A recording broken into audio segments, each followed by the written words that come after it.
नमस्कार विद्यार्थियों, good afternoon everyone. आज हम सामान्य विज्ञान के अध्ययन में पढ़ने जा रहे हैं बायोलॉजी का एक छोटा सा पार्ट। वैसे बहुत बड़ा पार्ट है लेकिन एक छोटा सा पार्ट है जिसके बारे में बहुत सारे क्वेश्चंस विभिन्न एग्जामों में पूछे जाते हैं। सभी को पता है एसएससी, रेलवे, राजस्थान पुलिस या 12th और इससे छोटे लेवल के जितने भी कंपटीशन के एग्जाम होते हैं उनमें छोटे छोटे प्रश्न इससे संबंधित पूछे जाते हैं। आज हम एक बायोलॉजी के एक छोटे से पार्ट को बिल्कुल अच्छे से एनसीईआरटी यानी जो 10th लेवल का साइंस होता है उसके अकॉर्डिंग हम आपको पढ़ाना शुरू करते हैं। आइए देखते हैं कि आज हम क्या पढ़ रहे हैं। आज हम पढ़ेंगे रक्त। क्या पढ़ेंगे? रक्त, खून। आप इसके बारे में अच्छे से परिचित हैं, लेकिन आज हम किताब एनसीईआरटी के अनुसार इसका और अच्छे से परिचय करवा देते हैं। तो रक्त तो हम ऐसे बोलते हैं, अंग्रेजी में इसे बोलते हैं ब्लड। ब्लड क्या है या रक्त क्या है? तो देखिए, रक्त पहला जो इसका एक छोटा पॉइंट होगा, ये क्या है? रक्त क्या है? तो सबको पता है कि रक्त एक तरल संयोजी ऊतक है। रक्त क्या है? एक तरल संयोजी ऊतक है। पहला क्वेश्चन, रक्त क्या है? रक्त एक तरल संयोजी ऊतक है। दूसरा जो आप समझ रहे हैं कि रक्त एक तरल संयोजी ऊतक है, इसका निर्माण शरीर में कहाँ होता है? रक्त का निर्माण कहाँ होता है? तो हमारे रक्त का निर्माण लाल अस्थि मज्जा में होता है। कहाँ होता है? लाल अस्थि मज्जा। रक्त का निर्माण लाल अस्थि मज्जा में होता है। इसके बाद अगर आप और अच्छा पढ़ना चाहें तो देखिए, भ्रूणावस्था में, भ्रूण बनने की अवस्था में या नवजात शिशुओं में, भ्रूण बनने की अवस्था में जो भ्रूण बनता है वो, या फिर नवजात शिशुओं में रक्त का निर्माण कहाँ होता है? प्लीहा। रक्त का निर्माण कहाँ होता है? प्लीहा में होता है। वैसे रक्त का निर्माण लाल अस्थि मज्जा में होता है, लेकिन जो भ्रूण बनता है और जो छोटे बच्चे होते हैं उनमें रक्त का निर्माण कहाँ होता है? प्लीहा। फिर इसके बाद देखिए, रक्त का पीएच मान कितना होता है? तो रक्त का पीएच मान 7.35 से 7.45 के मध्य का होता है। लेकिन इन सबको हटाकर रक्त का सीधा जो रक्त का पीएच होता है वो सीधा लिख रखा है 7.4। अब पीएच शब्द का अर्थ बायोलॉजी में होता है पोटेन ऑफ हाइड्रोजन। पोटेन ऑफ हाइड्रोजन, रसायन विज्ञान में इसे पावर ऑफ हाइड्रोजन आयन भी लिखते हैं। यहाँ तक अच्छे से समझ में आ गया है। इसके बाद देखिए, रक्त से संबंधित और बातें। रक्त जल में घुलनशील है। रक्त जल में घुलनशील होता है। रक्त जल में घुलनशील होता है। समझ में आ गया है पॉइंट? रक्त जल में घुलनशील होता है। इसके बाद आपका प्रश्न होगा कि हमारे शरीर में कितना रक्त पाया जाता है? कितना रक्त पाया जाता है? तो देखिए, 2-3 तरह के प्रश्न होंगे। एक है रक्त का आयतन। रक्त का आयतन, ये द्रव है इसलिए इसका आयतन मापा जाता है। तो रक्त का आयतन कितना होता है? एक स्वच्छ या स्वस्थ व्यक्ति में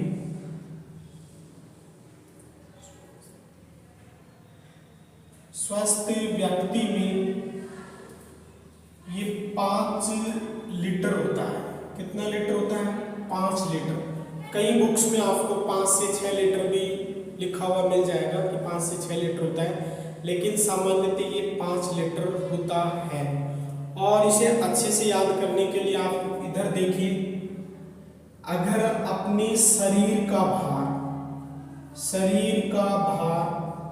50 से 70 केजी के मध्य है तो हमारे अंदर कितना लीटर रक्त रहेगा? 5 लीटर रक्त। कितना लीटर रहेगा? 5 लीटर रक्त पाया जाता है। आगे आता है रक्त का वजन। आगे क्या है?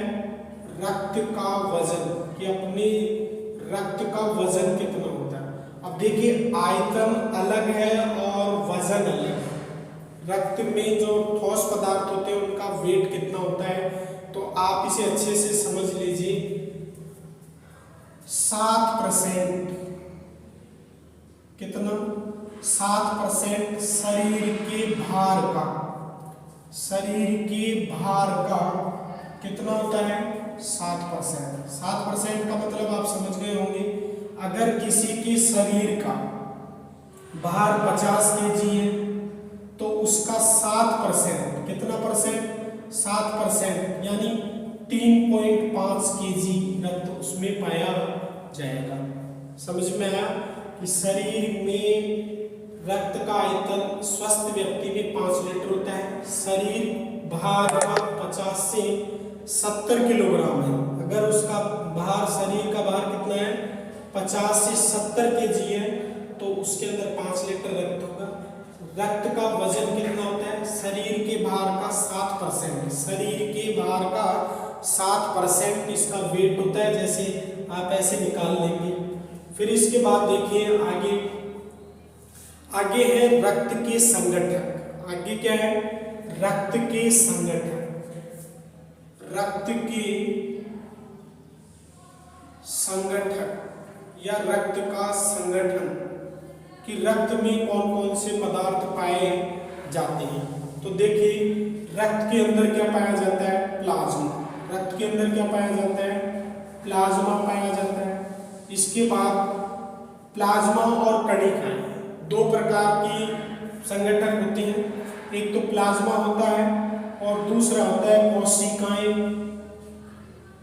या कणिकाएं। कोशिकाएं या कणिकाएं, ये रक्त का संगठक है। रक्त 2 भागों में बटा होता है। ये जो प्लाज्मा है ये हमारे रक्त का 55% भाग होता है। कितना प्रतिशत भाग होता है? 55%। और कणिकाएं कितनी होती है? 45%। कितने प्रतिशत?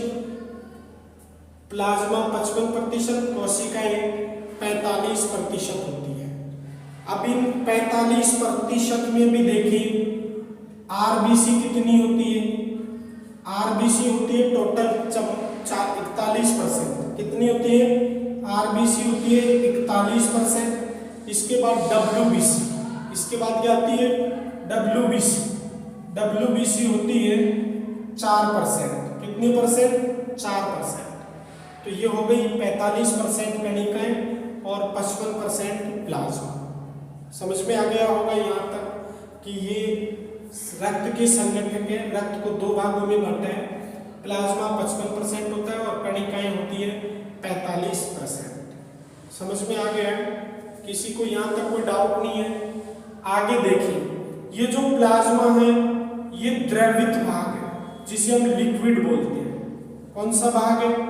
द्रवित भाग, लिक्विड। और ये कौन सा भाग है? ठोस पदार्थ। ये सॉलिड भाग है, ये ठोस भाग है और ये द्रवित भाग है। यानी द्रवित भाग किस लिए होता है? इस द्रवित भाग होने का कारण देखिए, इसके अंदर 92% जल होता है। 92% क्या होता है? जल होता है। समझ में आया? और इसके अंदर 7% प्रोटीन होता है। 7% क्या होता है? प्रोटीन होता है, जिसे हम प्लाज्मा प्रोटीन के नाम से जानते हैं। किसके नाम से जानते हैं? प्लाज्मा प्रोटीन के नाम से। किसके नाम से जानते हैं? प्लाज्मा प्रोटीन के नाम से जानते हैं। ये प्लाज्मा प्रोटीन है। प्लाज्मा रक्त का 55% भाग होता है। इसे हम द्रवित या लिक्विड भाग कहते हैं। इसमें 92% जल होता है। 7% प्रोटीन होता है जिसे प्लाज्मा प्रोटीन कहते हैं। और 1% में जो होता है वो होती है अशुद्धि। अब अशुद्धि में भी क्या क्या होता है? 1% में आपका नमक होता है, साल्ट्स होता है। 1% में क्या होता है? साल्ट्स, नमक होता है। नमक के साथ खनिज होता है, खनिज के साथ ग्लूकोज होता है, ग्लूकोज। ये ग्लूकोज, नमक, साल्ट्स और जो बच गया है वो होता है शेष अपशिष्ट पदार्थ। शेष में क्या आता है? अपशिष्ट पदार्थ। तो आपको ये समझ में आ गया होगा कि रक्त के दो संगठक है, एक प्लाज्मा और एक कणिका है। हम पहले क्या पढ़ रहे हैं? प्लाज्मा, ये द्रवित भाग है, इसमें 92% जल होता है, 7% प्रोटीन पाया जाता है जिसे प्लाज्मा प्रोटीन कहते हैं। 1% भाग में नमक, खनिज, ग्लूकोज और शेष अपशिष्ट पदार्थ पाया जाता है। जैसे खनिज के अंदर आप सोडियम और पोटेशियम देख सकते हैं, सोडियम और पोटेशियम पाया जाता है। आगे अगला जो क्वेश्चन होगा कि इस प्लाज्मा का रंग कैसा होता है? तो ये हल्का पीलापन लिए होता है प्लाज्मा का रंग। प्लाज्मा का रंग कैसा होता है? हल्का पीला, हल्का पीलापन लिए होता है। समझ में आ रहा है? प्लाज्मा का रंग कैसा होता है? हल्का पीला होता है, हल्का पीला रंग होता है। तो यहाँ तक आपको अच्छे से समझ में आ गया होगा। हम पढ़ रहे हैं रक्त क्या है? एक तरल संयोजी ऊतक है, निर्माण लाल अस्थि मज्जा में होता है। पूर्णावस्था है, नवजात शिशुओं के प्लीहा में रक्त का निर्माण होता है। पीएच मान इसका 7.3 से 4.5 होता है। एवरेज हम इसका 7.4 निकालते हैं। रक्त जल में घुलनशील होता है। रक्त का आयतन स्वस्थ व्यक्ति में लगभग 5 लीटर होता है। बाहर का 50 से 70 केजी जिसका बाहर है उसमें रक्त कितना लीटर होगा? 5 लीटर। रक्त का वजन कितना होता है? शरीर के बाहर का 60% होता है। रक्त के संगठक में हमने प्लाज्मा और कोशिकाएं पढ़ा है। प्लाज्मा में क्या आता है? द्रवित भाग। कणिकाओं को क्या बोलते हैं? ठोस भाग। ठोस भाग में क्या आता है? आरबीसी 41% है और डब्ल्यूबीसी 4%। फिर इसके बाद आता है द्रवित भाग। द्रवित भाग या प्लाज्मा में 92% जल होता है, 7% प्रोटीन, प्लाज्मा प्रोटीन कहते हैं। 1% में नमक, खनिज, ग्लूकोज से अपशिष्ट पदार्थ होता है। खनिज के तौर पर इसमें सोडियम और पोटेशियम होते हैं। प्लाज्मा का रंग कैसा होता है? हल्का पीला होता है। प्लाज्मा का रंग कैसा होता है? हल्का पीला होता है। अब आगे देखिए, इसमें जो प्रोटीन्स पाए जाते हैं, ये प्रोटीन कौन कौन सी हैं? तो आगे देखिए,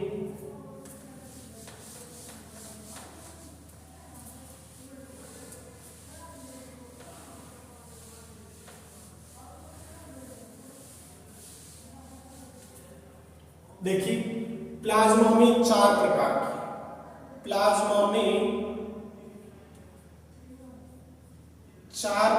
के प्रोटीन पाए जाते हैं। 4 प्रकार के प्रोटीन पाए जाते हैं। पहला देखिए, पहला है एल्ब्यूमिन।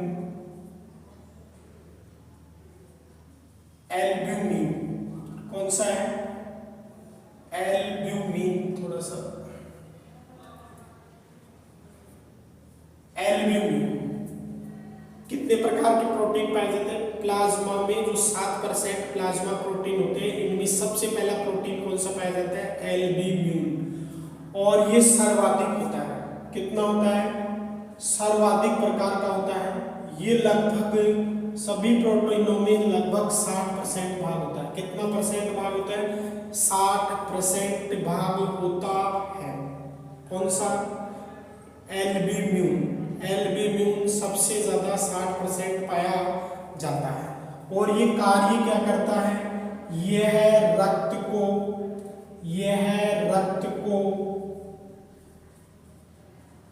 गाढ़ापन प्रदान करता है।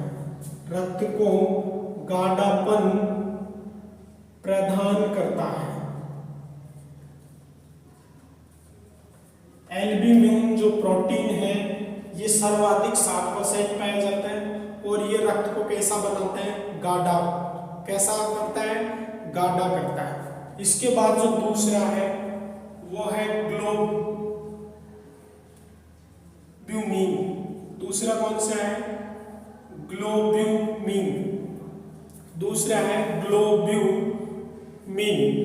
ये कितना होता है, ये ग्लोब्यूमिन ये 36% पाया जाता है। कितना पाया जाता है, ये 36% पाया जाता है और ये हमें प्रतिरोधक क्षमता प्रदान करता है।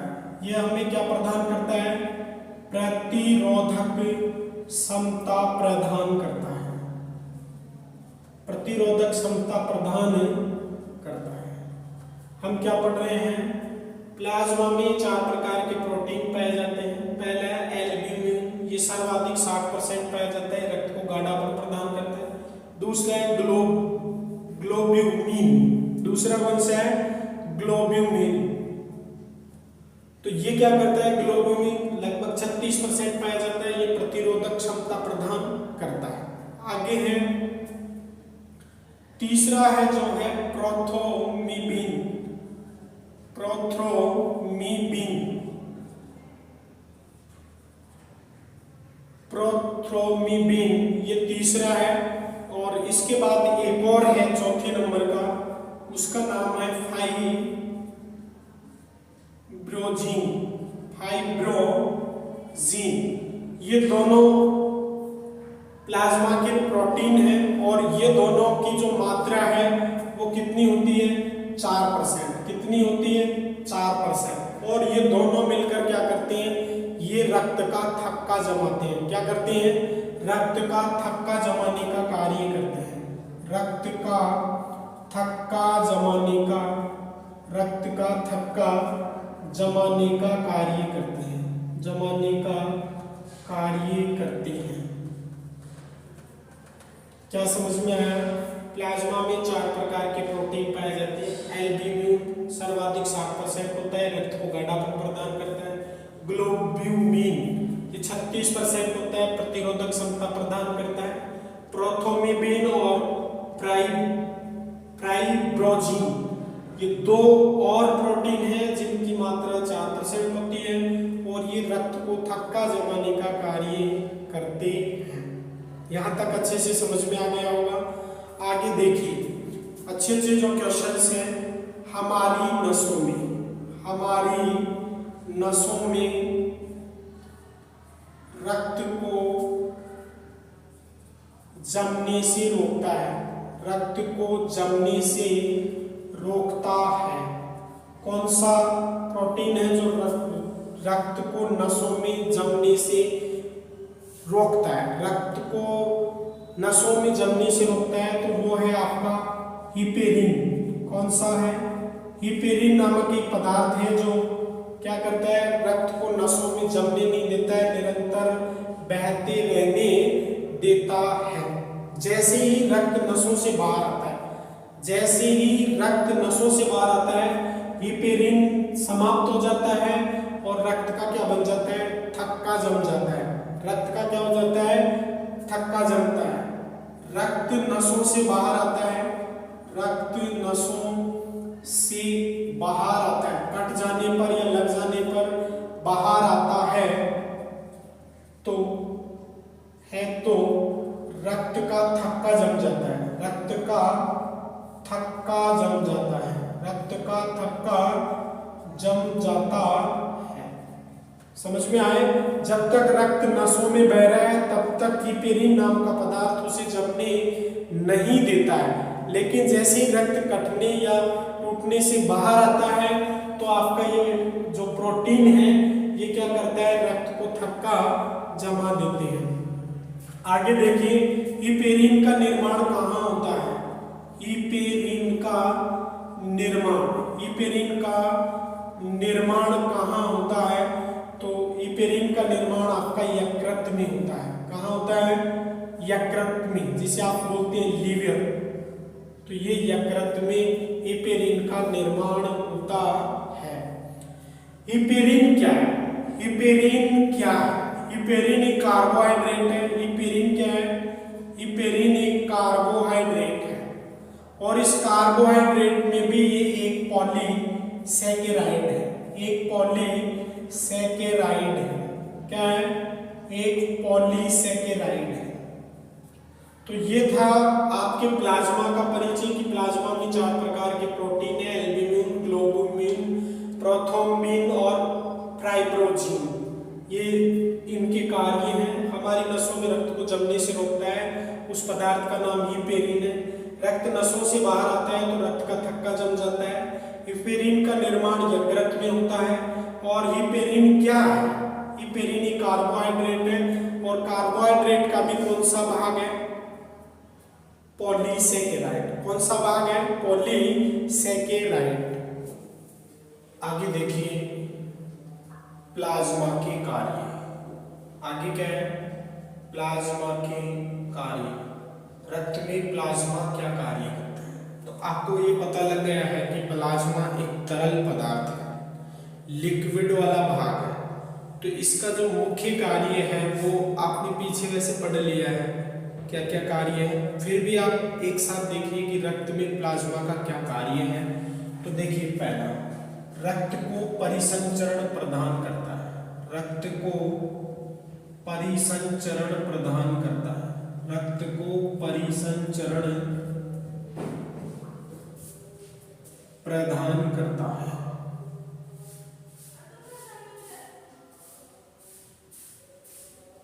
इसका अर्थ आपको अच्छे से समझ में आ गया है कि जितना भी परिवहन होता है वो प्लाज्मा के द्वारा होता है। ये भी समझ में आ गया होगा कि क्यों होता है, क्योंकि इसका 92% भाग जल पाया जाता है। आगे देखिए, प्लाज्मा प्रतिरोधकता प्रदान करता है। प्रतिरोधकता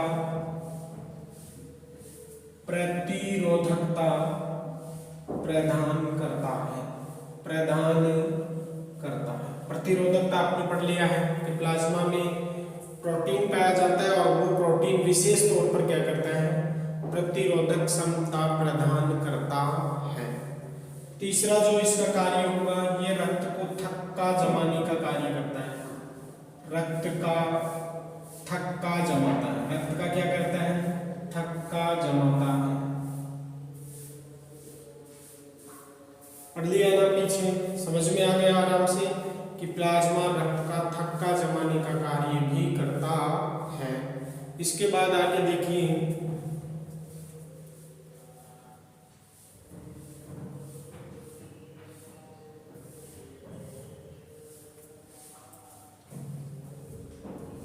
चौथा जो पॉइंट है वो है आपको, ये रक्त को गाढ़ापन प्रदान करता है। रक्त को गाढ़ापन प्रदान करता है। गाढ़ापन प्रदान करता है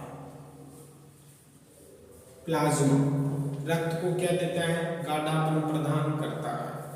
इसके बाद देखिए पांचवा पॉइंट, ये शरीर के ताप को नियंत्रित करता है। शरीर के ताप को नियंत्रित करता है। जल की मात्रा है, शरीर गर्म होगा तो जल क्या करेगा? शरीर को ठंडा करने का कार्य करेगा। तो ये शरीर के ताप को नियंत्रित करता है। छठा जो आपका पॉइंट है, ये पीएच मान को नियंत्रित करता है। पीएच मान को नियंत्रित करता है, यानी रक्त को अम्लीय और क्षारीय बनने से रोकता है। रक्त के पीएच को नियंत्रित करता है। प्लाज्मा सभी पोषक तत्व, अगला जो पॉइंट होगा वो होगा प्लाज्मा सभी पोषक तत्वों का परिवहन करता है। प्लाज्मा सभी पोषक तत्व, पोषक तत्व कौन से होंगे? पोषक तत्व जो हम खाते हैं, भोजन हम जितना खाते हैं उस भोजन का जो भाग अवशोषित किया जाता है वह अवशोषित भाग रक्त में मिलता है और रक्त में उस भाग को प्लाज्मा हमारे शरीर के संपूर्ण छोटे छोटे भागों तक पहुंचाने का कार्य करता है। तो प्लाज्मा सभी पोषक तत्वों का परिवहन करता है। परिवहन का मतलब समझ गए होंगे कि पूरे शरीर तक पहुंचाता है, परिवहन करता है। इसके बाद प्लाज्मा का अंतिम कार्य क्या रहेगा कि वो सबको ले जाता है। ले जाने के बाद शरीर ने इसका उपयोग कर दिया, उपयोग करने के बाद क्या बन गया है? अपशिष्ट बन गया है। क्या बन गया है? अपशिष्ट। तो अपशिष्ट पदार्थों का भी परिवहन करता है। प्लाज्मा अपशिष्ट पदार्थ, इनको अपशिष्ट पदार्थों का कहाँ तक वहन करेगा, जहां से उन्हें उत्सर्जित किया जाता है। तो आप लिख सकते हैं प्लाज्मा अपशिष्ट पदार्थों को निकालने में सहायता करता है, निकालने में सहायता करता है। यहाँ तक आपको समझ में आ गया होगा। हम ब्लड पढ़ रहे हैं, ब्लड में हम पहला पॉइंट ले रखे हैं प्लाज्मा। प्लाज्मा के क्या कार्य हैं? रक्त का परिसंचरण प्रदान करता है, प्रतिरोधकता प्रदान करता है, रक्त का थक्का जमाता है, रक्त को गाढ़ापन प्रदान करता है, शरीर के ताप को नियंत्रित करता है, पीएच मान को नियंत्रित करता है, सभी पोषक तत्वों का परिवहन करता है, और अंत में है कि शरीर में निर्मित जो पदार्थ हैं, अपशिष्ट पदार्थ है, उनको जिस भाग से निकालना होता है वहां तक पहुंचाने का कार्य भी प्लाज्मा के द्वारा होता है। अब आगे जो एक अच्छा सा क्वेश्चन है, देखिए प्लाज्मा का रंग, प्लाज्मा का रंग कैसा होता है? हल्का पीला। प्लाज्मा का रंग कैसा होता है? हल्का पीला होता है। ये किसके कारण होता है? एक लावकिया पिगमेंट, लावकिया पिगमेंट के कारण ऐसा होता है। प्लाज्मा का रंग समझ में आया, हल्का पीला होता है, एक पिगमेंट होता है, और इस पिगमेंट का नाम क्या है? बिलीरुबिन। क्या नाम है? बिलीरुबिन। बिलीरुबिन नामक एक पिगमेंट होता है, और इस पिगमेंट के कारण हमारे प्लाज्मा का रंग हल्का पीला होता है। कैसा होता है? हल्का पीला। इस बिलीरुबिन का निर्माण शरीर के कौन से अंग में होता है? तो यहाँ आप लिखेंगे यकृत, यानी कि लिवर में होता है। इसका बिलीरुबिन का निर्माण, बिलीरुबिन का निर्माण कहाँ होता है? तो ये यकृत में होता है। कहाँ होता है? यकृत में। समझ में आ गया होगा। अभी आपको एक और चीज अच्छे से समझनी है कि हमारे शरीर में कौन सा रोग होता है? पीलिया होता है। पीलिया समझ में आ रहा है? पीलिया क्यों होता है? पीलिया एक वायरस के कारण होता है। पीलिया किसके कारण होता है? वायरस के कारण। समझ में आ रहा है? अब वो वायरस क्या करता है? यकृत को डैमेज कर देता है। यकृत को क्या कर देता है? डैमेज कर देता है, और जिसके कारण क्या होता है? बिलीरुबिन की मात्रा बढ़ जाती है, और जैसे ही बिलीरुबिन की मात्रा बढ़ जाती है तो पीला पिगमेंट ज्यादा हो जाता है, और पीला पिगमेंट ज्यादा होने के कारण हमें क्या हो जाता है? पीलिया। ये बात अच्छे से समझ में आ गई होगी। पीलिया में क्या होता है? पीलिया जो बीमारी है उसमें क्या होता है? पीलिया में एक वायरस होता है, वायरस के द्वारा यकृत को क्षतिग्रस्त कर दिया जाता है। जब यकृत क्षतिग्रस्त होता है तो बिलीरुबिन की मात्रा बढ़ती है, और बिलीरुबिन की मात्रा बढ़ने से पीले रंग का पिगमेंट बढ़ जाता है, और हम इसे क्या कहते हैं? पीलिया कहते हैं। क्या कहते हैं? पीलिया। आगे देखिए हम पढ़ेंगे रुधिराणु। क्या पढ़ेंगे? रुधिराणु। रुधिराणु कह दो या सेल कह दो, सेल्स कोशिकाएं, या फिर कह दो कणिका। क्या कह दो? कणिका। समझ में आ गया होगा। रुधिराणु, कणिकाएं और सेल अच्छे से समझ में आ गया। हमने ये पढ़ ली है कि कितने प्रकार की होती है। तो हमने अभी पढ़ा है कि 3 प्रकार की होती है। एक आरबीसी, दूसरी होती है डब्ल्यूबीसी, और तीसरी होती है प्लेटलेट्स। प्लेटलेट्स। ये 3 प्रकार के रुधिराणु या कणिकाणु हमारे रक्त में पाई जाती है। ये कुल रक्त का कितना प्रतिशत होती है? 45%। क्या होती है? 45%। अब आप आगे आगे के क्वेश्चन देखिए। इन सब का वैज्ञानिक नाम, इन सब का वैज्ञानिक नाम क्या है? वैज्ञानिक नाम,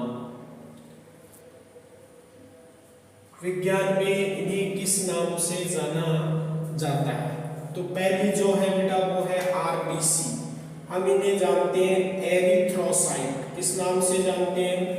एरिथ्रोसाइट। एरिथ्रोसाइट के नाम से हम इन्हें जानते हैं, यानी वैज्ञानिक नाम इनका क्या है? एरिथ्रोसाइट। दूसरी है जो इन्हें हम जानते हैं ल्यूकोसाइट। किस नाम से जानते हैं?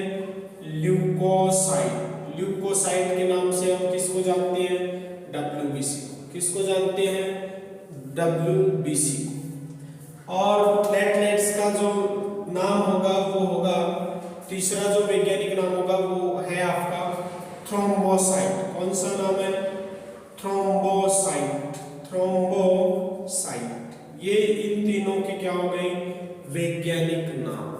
समझ में आ गया? यहाँ तक कोई दिक्कत है? इसके बाद एक पॉइंट ये क्लियर हो गया है कि तीनों के वैज्ञानिक नाम, आरबीसी को हम एरिथ्रोसाइट कहते हैं, डब्ल्यूबीसी को ल्यूकोसाइट्स कहते हैं, और प्लेटलेट्स को क्या कहते हैं? थ्रोम्बोसाइट। क्या कहते हैं? थ्रोम्बोसाइट। अब आगे देखिए कणिकाओं की साइज, रुधिर कणिकाओं की साइज, इनकी साइज क्या है, ये कितनी बड़ी है? तो आप में से कोई बता पाएगा कि रुधिर की कौन सी कणिकाओं का साइज सबसे बड़ा होता है? रुधिर कणिकाओं में कौन सी रुधिर कणिकाएं आकार में बड़ी होती है? तो आप देखिए सबसे पहले जो आरबीसी है इनका साइज देखिए ये कितनी होती है। इनका साइज होता है 6.50 से लेकर 8 माइक्रोमीटर। माइक्रोमीटर और मिलीमीटर आप जानते होंगे, 1 मिलीमीटर में 10⁻³ होता है और 1 माइक्रोमीटर में 10⁻⁻6 होता है। समझ में आ गया होगा? तो ये माइक्रोमीटर में इनकी जो साइज है वो 6.50 से 8 माइक्रोमीटर है। समझ में आ गया? इसके बाद जो WBC है, ल्यूकोसाइट का जो साइज है वो साइज है 12 से 15 माइक्रोमीटर। 12 से 15 का साइज होता है। इसके बाद जो कणिकाएं बचती है उन्हें हम प्लेटलेट्स या थ्रोम्बोसाइट कहते हैं और इनका साइज होता है 2 से 4। कितना? 2 से 4 माइक्रोमीटर। यहाँ तक आपको अच्छे से समझ में आ गया होगा कि ये रुधिर कणिकाएं पढ़ रहे हैं। इन कणिकाओं में इसका साइज ये है, इसका साइज ये है। तो आपको पता लग गया होगा कि सबसे बड़ी अगर साइज में पाई जाती है तो वे कणिकाएं कौन सी होती है? WBC। कौन सी होती है? WBC। समझ में आ गया? आप इनको जैसे बढ़ते घटते क्रम में लिखना चाहें तो सबसे पहले कौन सी आएगी? WBC। कौन सी? WBC। WBC के बाद RBC के बाद प्लेटलेट्स, इसके बाद कौन सी आएगी? प्लेटलेट्स। ये आपका क्या हो जाएगा? साइज का क्रम। समझ में आ गए होंगे? कई बार ऐसी प्रश्न CGL आपका जो अच्छे एग्जाम्स होते हैं ऊपर लेवल के, उनके अंदर ये वाले प्रश्न लिखे हुए आराम से आ जाते हैं कि क्रम से है, और हम उस क्रम को देख ही नहीं पाते, हमें इस बात का नॉलेज नहीं होता है क्योंकि लोग ज्यादातर साइंस को नॉर्मल तरीके से पढ़ के चले जाते हैं। तो यहाँ तक कोई दिक्कत है किसी को? नहीं है। अब आगे हमें बताना है रक्त में संख्या, रक्त में कणिकाओं की संख्या। रक्त में कणिकाओं की संख्या कितनी है? रक्त में कणिकाओं की संख्या, भाई इसमें कितनी संख्या है, इसमें कितनी संख्या है? तो ये संख्या ज्ञात करने से पहले देखिए पैथोलॉजी के अनुसार जो हम ब्लड डोनेट करते हैं तो वो 1 ड्रॉप बूंद लेते हैं। कितने ड्रॉप लेते हैं? 1 ड्रॉप। और 1 ड्रॉप का भी कितना हिस्सा लेते हैं? 1/4 यानी चौथाई हिस्सा। यानी कि जो रक्त कणिकाओं का जो मात्रक होता है वो किस आधार पे मापा जाता है? तो वो 0.001% पर लिया जाता है। यानी कि 1/4 भाग किसका? 1 बूंद का। 1 बूंद का चौथाई हिस्सा, 1 बूंद का 1/4 भाग, 1 बूंद का। समझ में आ रहा है? मैं ये समझाने जा रहा हूं कि रक्त कणिकाएं किस मात्रक पर मापी जाती है। 1 बूंद ड्रॉप पैथोलॉजी के अनुसार 1 बूंद ड्रॉप लेते हैं, उसका 1/4 हिस्सा 0.01 ml, क्या लिखेंगे? 0.01 ml ये मात्रा रहेगी और ये 1 1/4 भाग होगा किसका, एक बूंद का। उसके अंदर सबसे पहले जो आरबीसी की संख्या होगी, समझ में आ रहा है ना, हम क्या पढ़ रहे हैं, इन कणिकाओं की रक्त में कितनी संख्या है। तो देखिए पहला जो आरबीसी है, आरबीसी के अंदर 4.5 से 5.5 मिलियन, कितनी मिलियन, 4.5 से 5.5 मिलियन आरबीसी कणिकाएं रक्त में पाई जाती है। कई बार इन संख्याओं को गणित के अनुसार बदलकर 45 से 55 लाख भी लिखा जाता है। बात वही है, आप गणित के अनुसार कैलकुलेशन करेंगे तो 4.5 से 5.5 मिलियन में 45 और 55 लाख होते हैं। फिर मैं दोबारा रिपीट कर रहा हूं इस बात को कि रक्त में कणिकाओं की संख्या कैसे ज्ञात करते हैं। 0.001 ml रक्त में इतनी संख्या होती है, कितनी संख्या होती है, 4.5 से 5.5 मिलियन होती है। अभी यही प्रश्न आपसे पूछ लिया जाए कि एक बूंद रक्त में संख्या कितनी होगी, तो आपको इस संख्या को 4 से गुना करना है। कितने से गुना करना है, 4 से गुना करना है, क्योंकि ये चौथा हिस्सा लिया हुआ है। यहां तक कोई दिक्कत है, समझ में आ गई होगी, कोई दिक्कत नहीं है। अब ये थोड़ा सा और देख लीजिए, महिलाओं में मेल और फीमेल में भी इनकी संख्या अलग अलग पाई जाती है।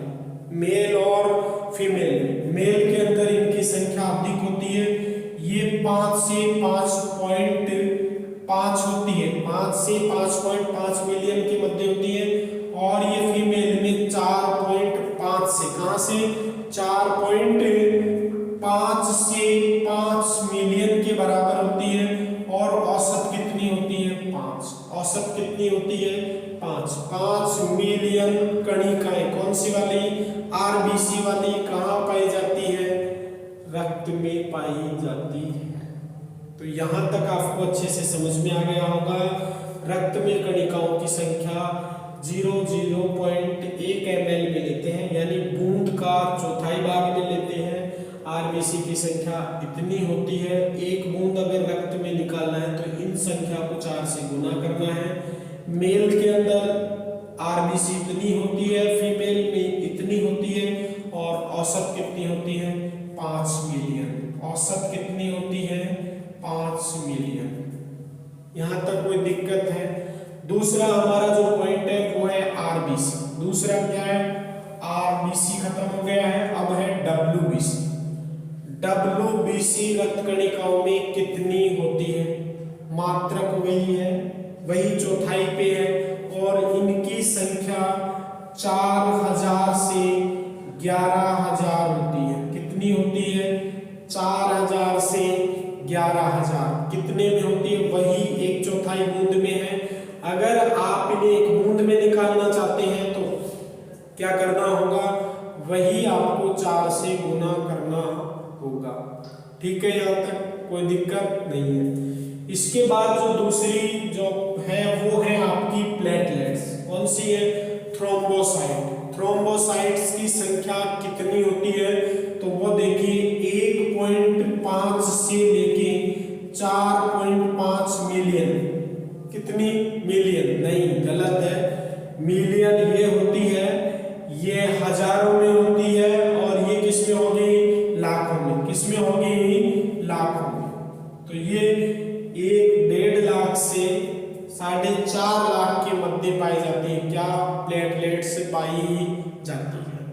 तो आपको ये बात अच्छे से समझ में आ गई होगी कि रक्त में कणिकाओं की संख्या कितनी कितनी होती है। तो आपको ये एक बार मैं फिर रिपीट करता हूँ, 1.4 भाग पे है। अगर आपको एक बूंद में निकालना है तो क्या करना होगा, 4 से गुना करना होगा। समझ गए होंगे। ये संख्या किसमें है, प्लेटलेट्स में है। प्लेटलेट्स की संख्या 1.5 से 4.5 लाख के मध्य होती है। यहाँ तक कोई दिक्कत है, आप इन्हें क्रम से लिखना चाहें, घटते हुए क्रम में या बढ़ते हुए क्रम में लिखना चाहें तो कैसे लिखेंगे बताओ। सबसे ज्यादा संख्या किसकी होती है, आरबीसी की। सबसे ज्यादा संख्या के हिसाब से देखिए, संख्या के घटते क्रम में, संख्या के घटते क्रम में आप लिखना चाहें तो सबसे ज्यादा संख्या किसकी है, आरबीसी की। इसके बाद दूसरी वाली जो संख्या घटती हुई लिखेंगे वो आपकी आएगी प्लेटलेट्स। क्या आएगी, प्लेटलेट्स।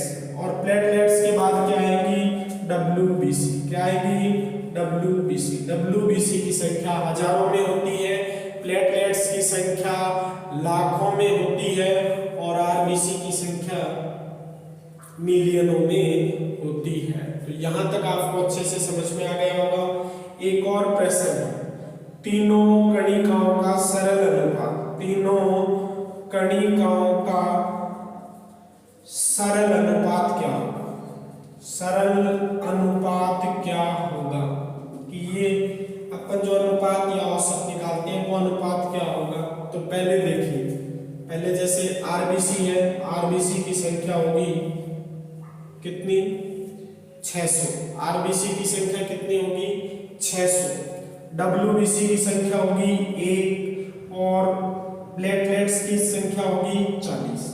ये क्या है, आरबीसी, ये क्या है, डब्ल्यूबीसी, और ये क्या है, प्लेटलेट्स। प्लेटलेट्स इस और औसत कह दो या अनुपात, औसत तो हम नहीं कह सकते, इस अनुपात में ये कणिकाएं पाई जाती हैं। यहां तक आपको अच्छे से समझ में आ गया होगा। हम ले रहे हैं रुधिराणु सेल्स कणिकाएं, आरबीसी को एरिथ्रोसाइट कहते हैं, कणिकाओं का साइज ये होता है, संख्या ये होती है। इसके बाद डब्ल्यूबीसी ल्यूकोसाइट, साइज और संख्या, प्लेटलेट्स थ्रोम्बोसाइट, साइज और संख्या। विशेष हमने देखा इनके अंदर सबसे ज्यादा किसके आधार पे, कणिकाओं के साइज के आधार पर। ये किसके आधार पर है, साइज के आधार पर। सबसे बड़ा साइज किसका होता है, डब्ल्यूबीसी का, उससे छोटा साइज आरबीसी का, उसके बाद प्लेटलेट्स का। वैसे ही संख्या के आधार पर हमने लिखा आरबीसी की संख्या ज्यादा होती है, उसके बाद प्लेटलेट्स की होती है, उसके बाद डब्ल्यूबीसी की होती है। तीनों कणिकाओं का सरल अनुपात आरबीसी 600 होती है, तब एक डब्ल्यूबीसी होती है, तब प्लेटलेट्स की संख्या 40 होती है। आप भी समझ गए होंगे, ये हजारों में है, ये लाखों में है और ये मिलियनों में है। आगे जो हम टॉपिक पढ़ने जा रहे हैं, आगे का वो जो टॉपिक है वो है रुधिराणु या कणिकाओं की कमी या अधिकता से होने वाले रोग या बीमारियां। तो हमारा टॉपिक क्या होगा, रुधिराणु या कणिकाओं की कमी या अधिकता से, कमी या अधिकता से होने वाली बीमारियां, होने वाली बीमारियां। क्या पढ़ने जा रहे हैं, रुधिराणु या कणिकाओं की कमी या उनकी अधिकता से होने वाली बीमारियां। तो हम सबसे पहले लेते हैं आरबीसी। क्या लेते हैं, आरबीसी। आरबीसी की कमी से कौन कौन से रोग हो जाते हैं। तो देखिए, रक्त में आरबीसी की जैसे ही कमी हो जाती है तो जो रोग होता है हम उसे लिखते हैं एनीमिया। क्या लिखते हैं, एनीमिया। इस एनीमिया को कई नामों से जाना जाता है, समझ में आ रहा है क्या क्या नाम है इसका, अरक्तता। अरक्तता, अरक्तता का मतलब समझ रहे हैं, वही एनीमिया, रक्ताल्पता। दूसरा नाम क्या है, रक्ताल्पता, रक्त की अल्पता, रक्ताल्पता। रुधिरहीनता, अगला नाम क्या होगा, रुधिरहीनता।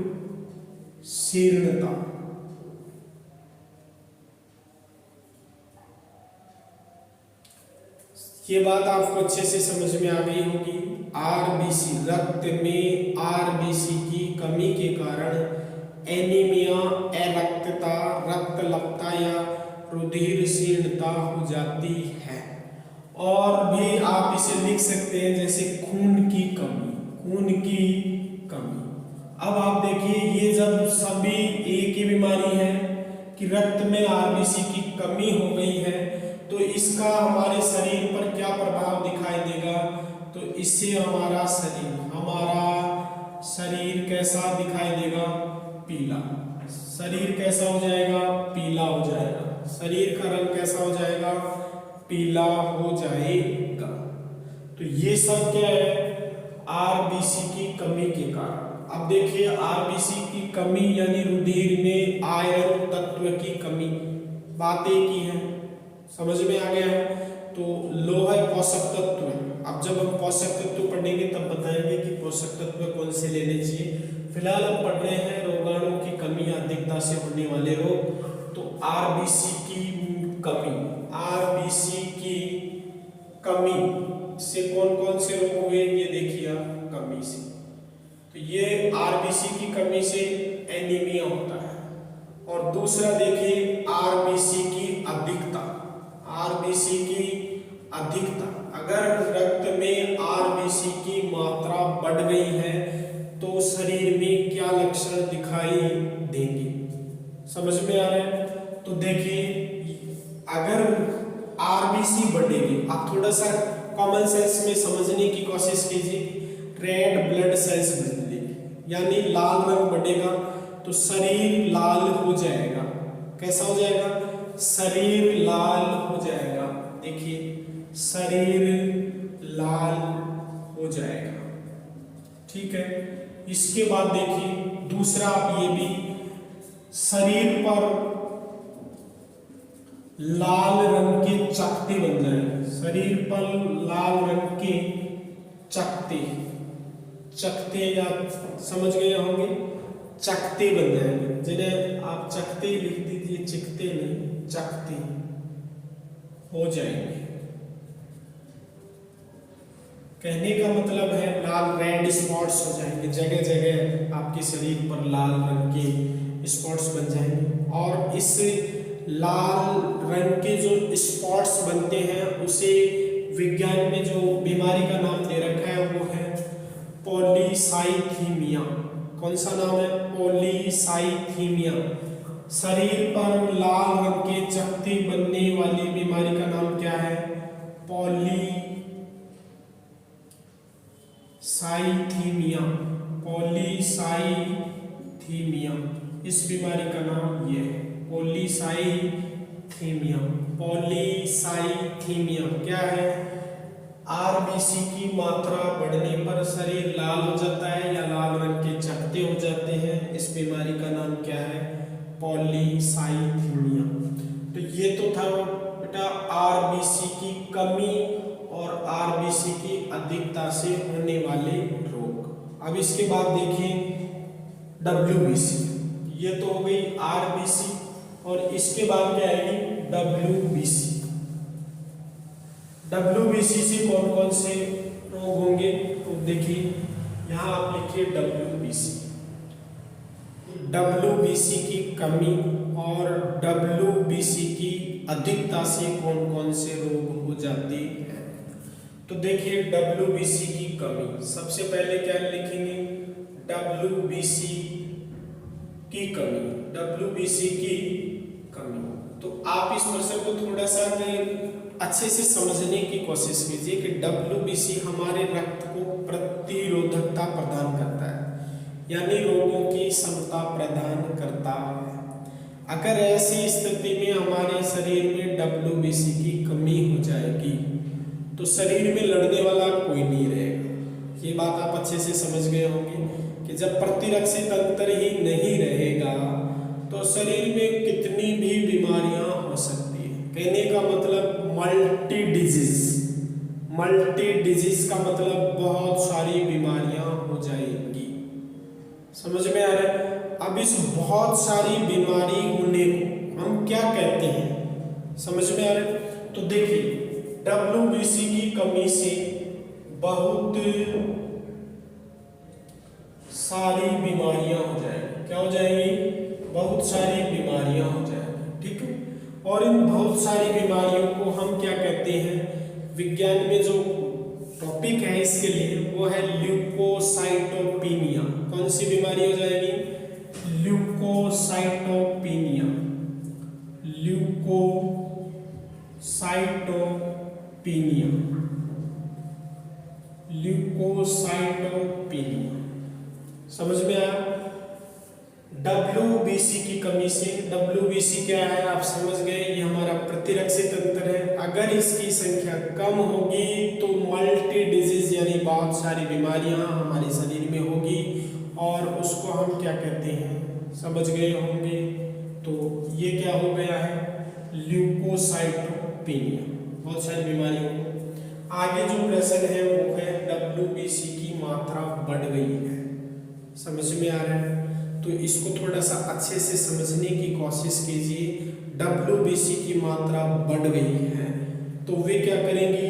लड़ेंगी, क्योंकि वो बीमारियों से लड़ती है तो वे आपस में ही लड़ना शुरू कर देगी। समझ में आ रहा है? और जब वो आपस में लड़ेंगी तो आप समझते हो कि आपस में लड़ने से शरीर का क्या हो जाता है? नुकसान हो जाता है। और ऐसी स्थिति में आपस में लड़ने से जो बीमारी पैदा होगी वो होगी ब्लड कैंसर। कौन सी बीमारी होगी? ब्लड का कैंसर, ब्लड कैंसर होगा। समझ में आ गया? ये उस रक्त में ही आपस में उन कणिकाओं को नष्ट कर देगी। कणिकाएं नष्ट होंगी तो दूसरी कणिकाओं की मात्रा बढ़ेगी। ये भी आपको समझ में आ रहा है? और इनसे नुकसान क्या होगा? ब्लड कैंसर होगा। इस ब्लड कैंसर को विज्ञान में ल्यूकेमिया के नाम से जानते हैं। किसके नाम से जानते हैं? ल्यूकेमिया। कौन सी बीमारी हो जाएगी? ल्यूकेमिया। तो आपको ये दोनों बीमारी अच्छे से समझ में आ गई होगी कि कौन सी बीमारी होती है। तो ये तो था आपका WBC की कमी से मल्टी डिजीज होता है जिसे ल्यूकोसाइटोपिनिया कहते हैं, और WBC की अधिकता से ब्लड कैंसर होता है जिसे ल्यूकोमिया कहते हैं। आगे फिर देखिए दूसरा पॉइंट है आपका बिंबाणु। कौन सा है? बिंबाणु। जो अगली कणिकाएं हैं वो है आपकी बिंबाणु। बिंबाणु की कमी से कौन से रोग होंगे और बिंबाणु की अधिकता से कौन सा रोग होगा? ठीक है, तो सबसे पहले देखिए बिंबाणु की कमी। दूसरा है अधिकता। कमी और अधिकता अभी आपने खूब सुन रखा है, प्लेटों का गिरना। ये प्लेटें वही हैं प्लेटलेट्स। तो कमी से पहले अधिकता से और कमी से, समझ में आ रहा है? तो कमी से जो बीमारी होगी रक्तस्राव। कौन सी बीमारी होगी? रक्त का स्राव होगा, रक्त बहने लगेगा क्योंकि कोई थक्का जमाने वाला नहीं रहेगा। अगर रक्त में प्लेटलेट्स यानी बिंबाणुओं की कमी होगी तो ब्लड का क्या होगा? स्राव होगा। चोट लगते ही पूरा रक्त बाहर। समझ में आ गया होगा? और इस रक्त स्राव को हम किस बीमारी के नाम से जानते हैं? हेमरेज। किस नाम से जानते हैं? हेमरेज। क्या बीमारी होगी? हेमरेज होगी। ये बात आपको समझ में आ गई होगी। फिर इसके बाद है अधिकता से। अगर शरीर में प्लेटलेट्स की मात्रा अधिक हो गई है, अब प्लेटलेट्स की मात्रा अधिक हो गई है तो क्या करेंगी? रक्त को जमा देंगे। रक्त को क्या जमा देंगे? समझ में आ रहा है? रक्त गाढ़ा हो जाएगा, परिवहन अच्छे से नहीं हो पाएगा। समझ में आ रहा है? प्लेटलेट्स की मात्रा अगर ज़्यादा बढ़ती है, कब बढ़ती है ये भी आपको पता होगा। सर्दी के अंदर प्लेटलेट्स की मात्रा बढ़ती है। समझ में आ रहा है? और हम मूत्रोत्सर्जन पर्याप्त नहीं कर पाते हैं, और दूसरा गाढ़ापन आ जाता है। तो इस गाढ़ापन आने का मतलब क्या होता है? मतलब समझ रहे हैं कि प्लेटलेट्स की मात्रा अधिक हो गई है। अभी देखो सर्दी में प्लेटलेट्स की मात्रा बढ़ती है। किसी को प्लेटें गिरने, डेंगू जैसी शिकायत आती है क्या? नहीं आती। जब मौसम परिवर्तन होता है तब प्लेटें गिरती है। प्लेटें तब क्यों गिरती है? उसका गाढ़ापन हटता है तो उनकी संख्या निरंतर गिरती चली जाती है। तो जो प्लेटें गिरने का मतलब है, यानी गिरने का मतलब तो हो गया रक्तस्राव। अब प्लेटें जैसे अधिक हो गई है, प्लेटों की मात्रा, प्लेटलेट्स की मात्रा जो बढ़ गई है, इसके कारण रक्त गाढ़ा हो जाता है। रक्त गाढ़ा होने के कारण उसका परिसंचरण रुक जाता है। हम इसे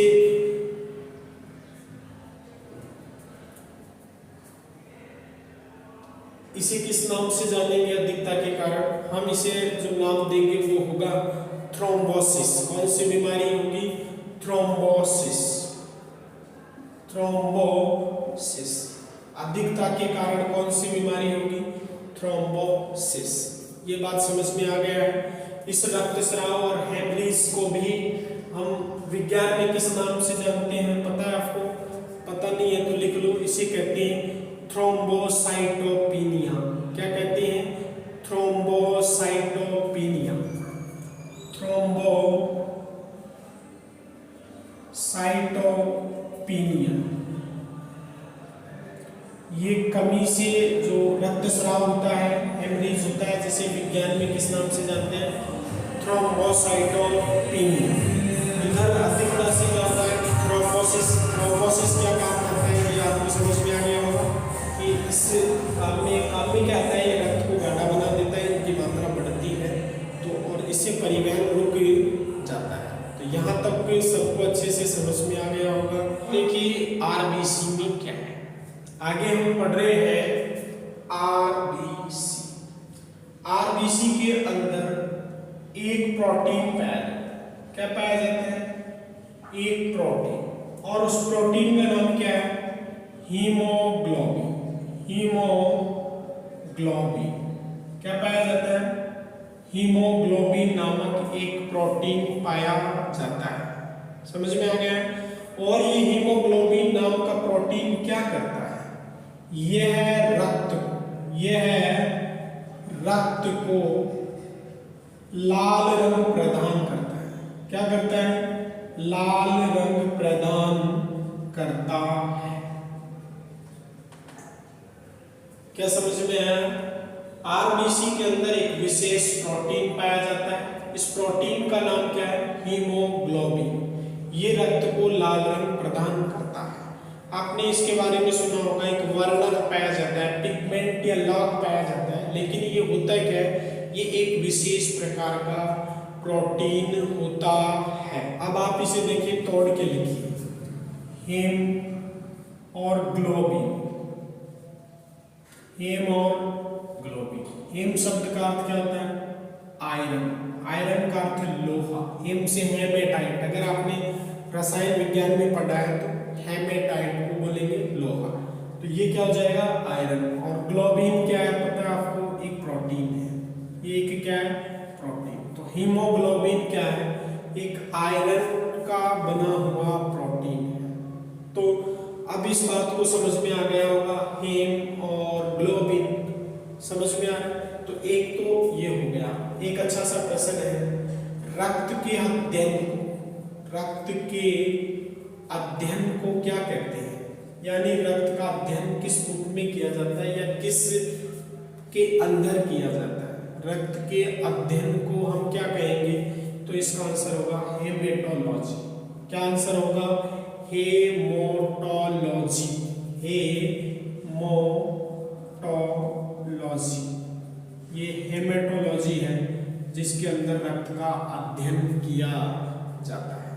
समझ में आ गया? इसके बाद अगला जो प्रश्न है वो होगा हीमोग्लोबिन की मात्रा। हीमोग्लोबिन की मात्रा। हमारे रक्त में हीमोग्लोबिन कितना होता है? समझ में आ रहा है? तो ये होता है 12 से 16 यूनिट। 12 से 16 यूनिट। आपको यूनिट का पता है? यूनिट में क्या होता है? यूनिट का अर्थ होता है यूनिट बराबर ग्राम प्रति मिलीलीटर। ग्राम प्रति मिलीलीटर। तो लेकिन यहाँ एक यूनिट निकालना है तो यहाँ लिखेंगे ग्राम प्रति 100 ml। समझ में आ रहा है? 1 यूनिट बराबर ग्राम प्रति 100 ml। 100 ml दर में कितना ग्राम शुष्क पदार्थ है वो क्या कहलाएगा? 1 यूनिट। 1 यूनिट बराबर gm प्रति 100 ml। यहाँ तक कोई दिक्कत है? अब देखिए यूनिट 12 से 16 पे आ जाते हैं। अगर यही बात हम पुरुषों में करें कि पुरुषों में हीमोग्लोबिन की मात्रा कितनी होती है, तो पुरुषों में हीमोग्लोबिन की मात्रा 13 से 16 यूनिट होती है। कितनी होती है? 13 से 16 यूनिट होती है। और यही यूनिट कितनी महिलाओं में इसकी मात्रा कितनी होती है वो देखिए। तो महिलाओं में इसकी मात्रा होती है 15 से 16 यूनिट, सॉरी 12 से 15 यूनिट। कितनी? 12 से जय श्री राम। 12 से 15 यूनिट होती है। ये किस में होती है? महिलाओं में। इसके बाद देखिए आगे है हीमोग्लोबिन की कमी और अधिकता। हीमोग्लोबिन की कमी एवं अधिकता से कौन से रोग होंगे? अधिकता से कौन से रोग होंगे? कौन से रोग या बीमारियां होंगी? बीमारियां होगी। तो आप हीमोग्लोबिन किस में है? आरबीसी में। तो आरबीसी की कमी से और आरबीसी की अधिकता से जो रोग होंगे वो इसी के अंदर पाए जाएंगे। तो आप हीमोग्लोबिन की कमी और अधिकता के अंदर कौन से रोग लिखेंगे? जो आरबीसी की कमी और अधिकता से होती है। तो अभी हमने पढ़ा है कि एक आरबीसी में प्रोटीन है हीमोग्लोबिन जो लाल रंग प्रदान करता है। हेम यानी आयरन, ग्लोबिन यानी प्रोटीन यानी लोहे का एक प्रोटीन है नाम पर। रक्त का अध्ययन हेमेटोलॉजी में किया जाता है। हीमोग्लोबिन की मात्रा 12 से 16 यूनिट होती है। 1 यूनिट ग्राम प्रति 100 ml में मापते हैं। पुरुषों में इसकी मात्रा इतनी होती है 13 से 16, महिलाओं में 12 से 15 होती है। और इसकी कमी से वही रोग होते हैं जो आरबीसी की कमी से होते हैं। अब इसके बाद देखिए हीमोग्लोबिन के कार्य। इसके बाद क्या है? हीमोग्लोबिन के कार्य।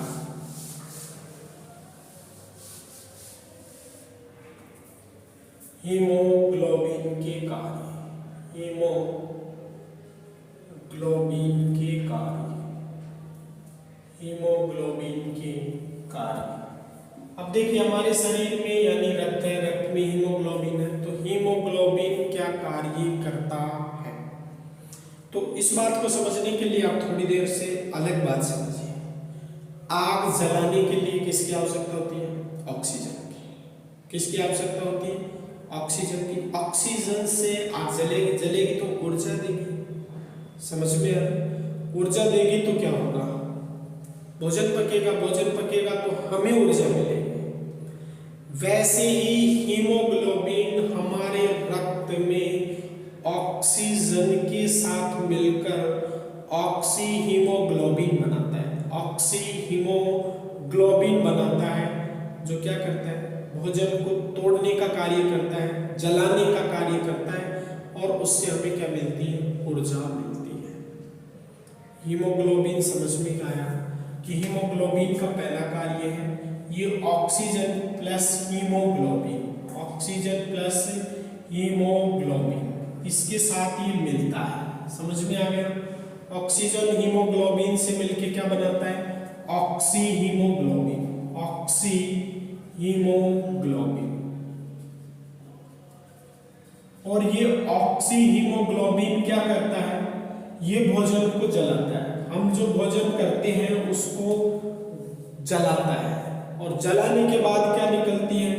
जलाने के बाद निकलती है ऊर्जा। और ये ऊर्जा हमारे शरीर को काम में लाती है। समझ में आ गया? जब भोजन जलता है, ऊर्जा बनती है, तो इस ऊर्जा के साथ साथ क्या बनेगा? Carbon dioxide. सबको पता है जलने के बाद कार्बन डाइऑक्साइड बनेगी और इस कार्बन डाइऑक्साइड का परिवहन यानी बाहर निकालने का कार्य भी हीमोग्लोबिन करता है। तो समझ में आ गया होगा कि हीमोग्लोबिन हमारे शरीर में क्या कार्य करता है। उसको हीमोग्लोबिन के कार्य, हीमोग्लोबिन के कार्य।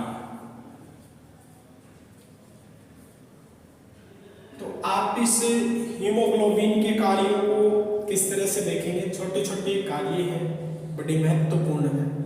हीमोग्लोबिन क्या करता है? हीमोग्लोबिन ऑक्सीजन के साथ जुड़कर क्या बनाता है? Oxy haemoglobin. क्या बनाता है? Oxy haemoglobin. और ये ऑक्सी हीमोग्लोबिन क्या करता है? जलाने का काम करता है, हमारे द्वारा लिए गए भोजन को अपघटित करता है, जलाता है, तोड़ता है। तोड़ने के बाद क्या बनती है? ऊर्जा बनती है। और ऊर्जा के साथ साथ एक अपशिष्ट बनता है जिसे हम क्या लिखते हैं? Carbon dioxide. तो ये बात आपको पहले से समझ में आ गई, लेकिन इसके सभी पॉइंट्स के साथ कार्य क्या रहेंगे? तो इसका पहला जो कार्य रहेगा वो रहेगा ऑक्सीजन का संचरण करता है। हीमोग्लोबिन ऑक्सीजन का क्या करता है? संचरण करता है, ऑक्सीजन का संचरण करता है। ये बात आपको अच्छे से समझ में आ गई होगी कि ऑक्सीजन को मिलाकर संपूर्ण शरीर में परिवहन या संचरण करता है। दूसरा, ऑक्सी हीमोग्लोबिन भोजन को तोड़ता है, तोड़ने पर क्या होता है? ऊर्जा का निर्माण होता है। तो आप लिख देंगे हीमोग्लोबिन ये है ऊर्जा के निर्माण में सहायक होता है, ऊर्जा के निर्माण में सहायक होता है। फिर इसके बाद देखिए तीसरा जो पॉइंट है, भोजन अपघटित होने के साथ, भोजन टूटने के साथ और क्या बनता है? ऊर्जा बनती है। ऊर्जा के साथ साथ जो अपशिष्ट बनता है वो क्या बनता है? Carbon dioxide. तो ये हीमोग्लोबिन कार्बन डाइऑक्साइड को श्वसन के दौरान उत्सर्जित करने में मदद करता है, श्वसन के दौरान उत्सर्जित करने में सहायक है। समझने की कोशिश करिएगा कि जैसे हम सांस लेते हैं तो उसके बाद कार्बन डाइऑक्साइड छोड़ते हैं, तो इस कार्बन डाइऑक्साइड को भी रुधिर कोशिकाओं से प्लाज्मा घोल कर लाता है और श्वसन के दौरान इसे फेफड़ों द्वारा बाहर उत्सर्जित कर देता है। तो स्टूडेंट्स, आपको समझ में आया होगा कि ये रक्त का एक छोटा सा पार्ट था, तो इतनी बड़ी लगभग घंटे भर की क्लास हो गई है जिसके अंदर ये आया है। आगे भी रक्त के बहुत सारे पार्ट्स हैं जो बाकी है, जैसे रक्त की कणिकाओं के प्रकार, WBC, RBC सबके प्रकारों के कार्य समझ में आ रहे हैं। तो ऐसा अभी रक्त का एक और पार्ट बाकी है जो आपको अगली क्लास में पढ़ाया जाएगा। अभी आपको क्या करना है? इस क्लास को अच्छे से देखना है, समझना है, पढ़ना है। अगर अच्छी लगती है तो अपने दोस्तों को शेयर करना है। शेयर के साथ अगर आप अगली क्लास चाहते हैं तो उसके लिए हमारा ये जो संस्थान के नाम से चैनल है इसको सब्सक्राइब करके रखना है। तो अच्छे से समझ में आ गया होगा। अगली क्लास जल्द ही आपको उपलब्ध हो जाएगी।